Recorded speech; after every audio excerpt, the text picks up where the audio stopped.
Good morning বন্ধুরা, কেমন আছো তোমরা সবাই? আই হোপ তোমরা অনেক ভালো আছো। আমিও কিন্তু ভীষণই ভালো আছি। আমি খুশি আর তোমরা দেখছো খুশিস লাইফস্টাইল। আজকে দেখো রবিবার আর এই সকাল 6টার মতন বাজে। এখন থেকেই কিন্তু তোমাদেরকে সাথে নিয়ে ভিডিওটা স্টার্ট করছি। আই হোপ তোমাদের দেখতে অনেক বেশি ভালো লাগবে আর পুরো ভিডিওটা দেখার অনুরোধ রইল। আজকে জানো তো আমার না প্রচণ্ড ঠান্ডা লেগেছে, তাই জন্য কিন্তু গলাটাও একটু বসে বসে গেছে। তোমাদের হয়তো একটু বুঝতে অসুবিধা হতে পারে, প্লিজ একটু ম্যানেজ করে নিও। আর দেখো একদম সকাল 6টা থেকে কাজ শুরু করে দিয়েছি। আর আজকে একটুখানি না মোমোকে সাজাবো, কারণ ওর নাচের ক্লাস থেকে বসন্ত উৎসবে প্রোগ্রাম আছে, সেই কারণে ওই জন্য আজকে একদম সকালেই কিন্তু ঘরটা আগে মুছে নিয়ে তারপরে স্নানটা করে তারপরে পুজোটা কিন্তু দিয়ে নেব। কারণ ও যখন আসবে 12টা নাগাদ, তখন কিন্তু ওকে রেডি করানো শুরু করলে তারপরে অনেকটাই দেরি হয়ে যাবে স্নান করতে, এই কারণে। আর দেখবে যখন কিন্তু রান্নার কাজকর্ম বা ঘর পরিষ্কার এই সমস্ত কিছু শুরু করে করার জন্য তারপরে কিন্তু স্নান করতে অনেকটাই দেরি হয়ে যায়। ওই জন্য আজকে ভাবলাম যে স্নানটা করে পুজোটা করে নিই, তাহলে কিন্তু একটা বড় কাজ কমপ্লিট হয়ে যাবে। আর পুজোটা করা হয়ে গেলে কিন্তু একটা নিশ্চিন্ত থাকা যায় যে এরপরে সমস্ত কাজ ঠিক আস্তে ধীরে হয়ে যাবে। আর এই যে পুজো করা কমপ্লিট হয়ে গেছে, আর এদিকে কিন্তু বাজার থেকেও চলে এসছে পাঁচুদা, আর এই যে মাংস নিয়ে এসছে। তাই জন্য আমি পরিষ্কার করে মাংসটা ধুয়ে নিচ্ছি, তারপরে কিন্তু ম্যারিনেট করেও রেখে দেবো, তাহলে অনেকটাই নুন ঢুকবে আর খেতেও কিন্তু বেশ ভালো লাগে। আর আগের দিন রাত্রিরেও কিন্তু ম্যারিনেট করলে বেশি ভালো লাগে, কিন্তু আগের দিন রাত্রিরে আমাদের আনা হয় না মাংস। একদম যখন সকাল সকাল আনা হয় তারপরেই কিন্তু ম্যারিনেটটা আগে করে নিই। আর এই যে নুন, হলুদ, লঙ্কার গুঁড়ো এই সমস্ত সব কিছু দিয়ে ভালো করে মিক্স করে কিন্তু রেখে দেবো। আর এই যে দেখো মাংসটা কিন্তু আমি সুন্দর করে পরিষ্কার করে নিয়েছি। আর আমি কিন্তু খুব ক্লিন করে পরিষ্কার করি, আর এতে করে কিন্তু খেতেও খুব ভালো লাগে। আর এরপরে শিঙ্গি মাছ নিয়ে এসেছিল মামার জন্য, মামা তো মাংস খাবে না। আর এই যে দেখো মামি কিন্তু এই মার্বেলের ওপর ঘষছে, কিন্তু ঠিক মতন পরিষ্কার হচ্ছে না। মামা বাড়িতে কিন্তু ইটের ওপর বা কি ডুমুর গাছের আর কি পাতা বলছে, সেইটা দিয়ে ঘষে, তাতে করে কিন্তু শিঙ্গি মাছটা পুরো সাদা হয়ে যায়। কিন্তু আমাদের এখানে তো ওই রকম নেই, তাই জন্য খুবই অসুবিধা হচ্ছে। আর এদিকে একটা শুয়ো মতন থাকে, বলছে চিংড়ি মাছের যেরকম থাকে ওই রকমই কিন্তু বলছে থাকে শিঙ্গি মাছেরও। ওই জন্য এই যে ছুরি দিয়ে এই জায়গাটা কাটছে, তারপরে কাঠি দিয়ে বার করবে। তো মামি তো পারলো না করতে, এরপরে মামুনি এসেছে, মামুনি ছুরি দিয়ে বেশ সুন্দর করে কেটে দিচ্ছে, তারপরে কিন্তু মামি কাঠি দিয়ে বার করে নেবে জিনিসটাকে। আর আমি কিন্তু শিঙ্গি মাছ ছাড়াতে সত্যি পারি না, সেই কারণে আমি করিনি। মাংসটা ধুয়ে চলে এসেছিলাম, আর ওরা দুজনে মিলে কিন্তু এই সমস্ত মাছটা পরিষ্কার করছে। তারপরে এই যে মাছ মাংস ধোয়া হয়ে গেল, এরপরে সবজিটা কাটতেও বসে গেলাম। মামি অলমোস্ট কাটা শেষ করেই ফেলেছে, আর আমি মাংসর আলুগুলোও কিন্তু কেটে নিচ্ছি তাড়াতাড়ি করে। আর আমি তো বলি তোমাদেরকে, এটা দিয়ে আমি খুব তাড়াতাড়ি ছাড়িয়ে ফেলি, তাই জন্য আলুটা কিন্তু আমি ম্যাক্সিমাম দিন ছাড়িয়ে দিই।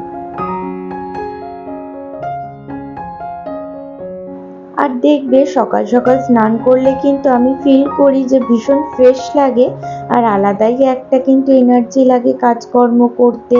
আর রোজ কিন্তু সকালে স্নানটা করা হয় না, কারণ হচ্ছে রোজ যদি এত সকালে আমি স্নান করি না, তাহলে কিন্তু আমার ঠান্ডা খুব লেগে যাবে। আর এমনিও আমার কিন্তু সহ্য হয় না এত সকালে স্নান করা। আজকে যেহেতু একটু কাজ আছে, সেই জন্যই কিন্তু করে নিলাম। আর এই যে দেখো আলুটাও কিন্তু আমি গুনে হিসাব করে নিচ্ছি, সেই অনুযায়ী কিন্তু আমি আলুটা কাটবো, কারণ কি বেশি পরিমাণে কেটে কিন্তু ওয়েস্ট করার কোনোই মানে হয় না। এই জন্য কিন্তু আমি গুনেই করি, তাতে করে কিন্তু একদমই সুন্দরভাবে আলুটা হয়ে যায় সবার। কারোর কিন্তু কমও পড়ে না, কারোর কিন্তু বেশিও লাগে না। এরমভাবে কিন্তু আমি আলুটা হিসাব মতন করেই মায়ের বাড়িও ছাড়িয়ে নিতাম, আর এখানেও কিন্তু করে নিই। তারপরে পালং শাক নিয়ে এসছে, সেই শাকটাও কিন্তু বেছে দিচ্ছি, কারণ পালং শাকটাও কিন্তু রান্না হবে আজকে। এরপরে দেখো, আর এখন কিন্তু এই 12:30 একটার মতন বাজে, আর পাঁচুদা আর সৌম্য কিন্তু মোমোর ফুল দিয়ে চখার বানানো শুরু করে দিয়েছে। আর আমি দেখো বিছানাটা ভর্তি জিনিসপত্র রয়েছে সাজগোজের, ওকে কিন্তু সাজাবো এখন। আর ওকে সাজানো কিন্তু ভীষণই মুশকিল একটা কাজ এরকম। আর মোমোকে দেখো, আমার একটা হলুদ জামদানি শাড়ি আছে যেটা এই বাড়ি থেকে আমাকে গায়ে হলুদে দিয়েছিল, সেটাই কিন্তু ওকে আমি পরাচ্ছি। আর ওদের বলেছে এরকম লেগিংস পরতে, তার উপরে এরকম দড়ি দিয়ে বেঁধে তারপরেই কিন্তু শাড়িটা পরতে বলেছে। তো যেরকম বলেছে সেরকমই পরাচ্ছি। আর যেহেতু ডান্স করবে, তাই জন্য সায়ার ওপরে শাড়িটা পরালে কিন্তু ওর ডান্স করতে অসুবিধাই হয়ে যাবে, সেই কারণে কিন্তু এইরকমভাবেই পরাচ্ছি। আর এই যে দেখো, ব্লাউজটা কিন্তু ভীষণই লুজ হয়েছিল, ফিটিংস করা হয়েছিল, তাও কিন্তু ভীষণই লুজ লাগছিল, তাই জন্য সেফটি পিন দিয়ে কিন্তু সুন্দর করে লাগিয়ে দিতে হবে এরপরে। আর মামনি কিন্তু ওর হাতের বাজুতেও এরকম ফুল দিয়ে করতে হবে বলে এরকম বানিয়ে দিচ্ছে, আর সবাই কিন্তু অনেক রকম হেল্প করছে। আর দেখো, গলার চখারটা কিন্তু পাঁচুদা সৌম্য মিলেই বানালো, এত সুন্দর করে বানিয়েছে যেন মনে হচ্ছে এটা কিনে এনেছে এরকম। আর মামনি এই যে হাতের গলা এই সমস্ত পরবে, এগুলো বানিয়ে দিচ্ছে। আর দিদিও কিন্তু হলুদ শাড়ি পরবে, আর ও কিন্তু রেডি হচ্ছে, ওকে কিন্তু মামুনি শাড়িটা পরিয়ে দিচ্ছে, আর চুলটা কিন্তু আমি লাস্টে ওকে বেঁধে দেব। আর এই ফুল লুকটা তোমাদেরকে দেখাচ্ছি, দেখো এই দেখো, মনে হচ্ছে পুরো মা লক্ষ্মী ঠাকুর, এত সুন্দর লাগছিল ওকে দেখতে। আর সামনে থেকে কিন্তু আরোই বেশি সুন্দর লাগছিল। আর আমার কিন্তু ভীষণই শখ ওকে সাজানো, তাই জন্য কিন্তু যে কোনো অনুষ্ঠানে আমি কিন্তু ওকে সাজিয়ে দিই। আর তারপরে বিছানাটার যা অবস্থা হয়েছিল তোমরা তো দেখলেই, সেটা কিন্তু সৌম্য আর আমি মিলে ভালো মতন করে গুছিয়ে নিচ্ছি, কারণ এই যে নাচের প্রোগ্রামটা শেষ হলেও আসবে, তারপরে কিন্তু ওদের বসার আর অসুবিধা হয়ে যাবে, এই কারণে দুজনে মিলে কিন্তু সাজাচ্ছি। আর সৌম্য বেশিরভাগটা কিন্তু আমার পিছন পিছনই ঘুরঘুর করছে। আর এই যে দেখো, যেই জায়গার জিনিস এই জায়গায় রেখে দিচ্ছি, তাহলে কিন্তু পরে আবার সাজতে অসুবিধা হবে না, আর না হলে কিন্তু পরে কিছুই খুঁজে পাওয়া যায় না। আর সৌম্যর জানো তো, বিছানাটা একটুও কিরকির করলে কিন্তু ওর ভীষণই সমস্যা হয়। ওর এটা মানে বাতিক বলতে পারো এক রকমের, এই জন্য বিছানাটা সবসময় কিন্তু খুব ক্লিন করে রাখে। আমি কিন্তু বিছানা ঝেড়ে দিই, তাতেও কিন্তু ওর পছন্দ হয় না। ও কাজ থেকে আসার পরে ডেলি কিন্তু সন্ধ্যের পরে বিছানাটা আবার ঝাড়েও।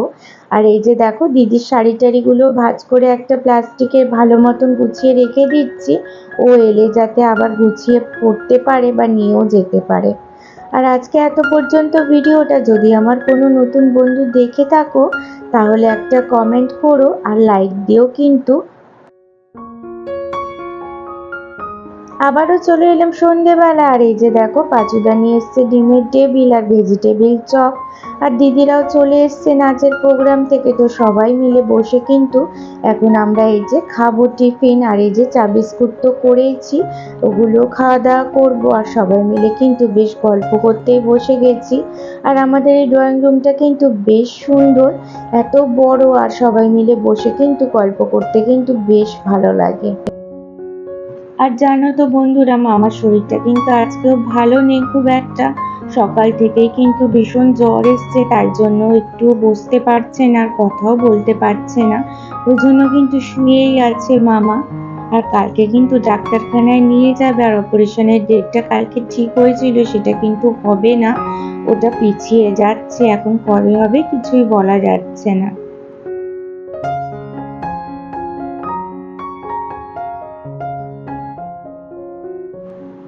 এরপরে কিন্তু দিদিরাও বাড়ি চলে গেল। আর তারপরে জানো তো, আমার সিঁদুরটা বাড়ন্ত হয়ে গেছিল, তাই জন্য আমার মেরুন সিঁদুর ছিল ঘরে, তাই জন্য আমি ঢেলে নিলাম কৌটোর মধ্যে।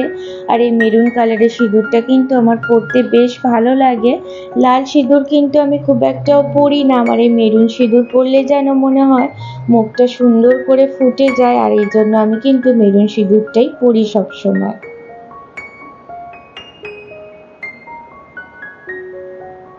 আর জানলার এই জায়গায় দেখো ঢাললাম, যাতে পড়ে গেলেও কিন্তু একটু ঝেড়ে নিলে পরিষ্কার হয়ে যায়, অন্য জায়গায় ঢাললে আবার লাল হয়ে যাবে।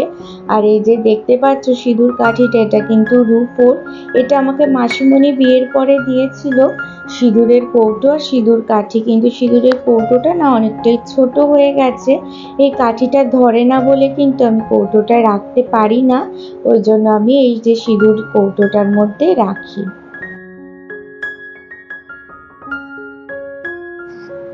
আর এই যে দেখো একটু সিঁদুর পড়েছিল, সেটা কিন্তু ফু দিতেই চলে গেল। আর যেটা রয়েছে কালকে সকালে যখন মুছবো ওই জায়গাটা কিন্তু একদম ক্লিন হয়ে যাবে। আর এখানে জানো তো যে লাকি বাম্বুটি পোলটা ছিল, সেখানে কিন্তু মোমো অনেক যে ফুল এনেছিল, ওখানে বেঁচে গেছিল ফুল। আর আমি কিন্তু এই বোলটার মধ্যে সুন্দর করে জল নিয়ে সাজিয়ে দিচ্ছি। ফুলগুলো হয়তো কালকেই নেতিয়ে যাবে, কিন্তু আজকে মনে হচ্ছিল যে ফুলগুলো দিয়ে সাজাই, তাতে কিন্তু দেখতে খুব ভালো লাগবে। আর এই ছোট ছোট জিনিসগুলো কিন্তু আমার ভীষণ মনটাকে ভালো করে দেয়। আর আমার কিন্তু এরকম সাজাতে গোছাতেও বেশ ভালো লাগে। আর আমার ঘর সাজাতেও তো ভীষণই ভালো লাগে, তোমরা তো দেখেইছো। তো মনে করি যে এরকম ঘরে জিনিস থাকে সেই অনুযায়ী কিন্তু করলে ভালোই লাগে দেখতে। আর জানো তো ভীষণ সুন্দর লাগছিল দেখতে, আর আমার নিজেরই কিন্তু খুব ভালো লাগছিল। আর আমি এখানেই রাখছিলাম র্যাকটার ওপরে, কিন্তু এই ল্যাপটপটার জন্য দেখতে ভালো লাগছিল না, তাই জন্য আমি কি করলাম জানো তো, এই ল্যাপটপটাই কিন্তু সরিয়ে দিলাম। সরিয়ে নিচের থাকে কিন্তু ল্যাপটপটা রেখে দেব, দিয়ে এই তিনটে ফ্লাওয়ার ভাস কিন্তু একসাথে এরকম রেখে দিয়েছি, তাতে করে দেখতে কিন্তু ভীষণ সুন্দর লাগছিল।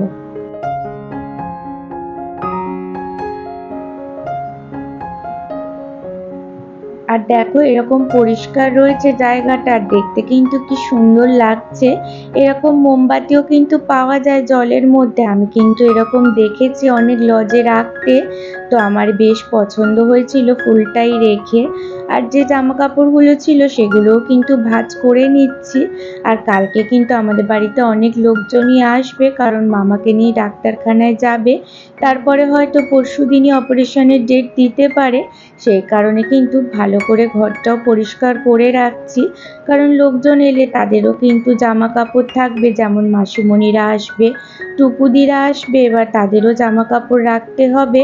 সেই কারণে আমার জামা কাপড়গুলো কিন্তু ভাঁজ করে আমি আলমারিতে গুছিয়ে রেখে দিচ্ছি। আমার পুরো ভিডিওটা এত পর্যন্ত যদি দেখে থাকো কেউ, তাহলে কিন্তু একটা লাইক করে দিও, আর চ্যানেলটাও কিন্তু সাবস্ক্রাইব করে আমার পাশে থেকো, আর পাশে থাকা বেল আইকনটাও প্রেস করে দিও, তাহলে কিন্তু সবার আগে ভিডিও দিলে নোটিফিকেশন তোমাদের কাছেই চলে যাবে। আর যদি খুব ভালো লাগে, বন্ধু ফ্যামিলি আত্মীয় স্বজনের সাথেও কিন্তু শেয়ার করতে পারো।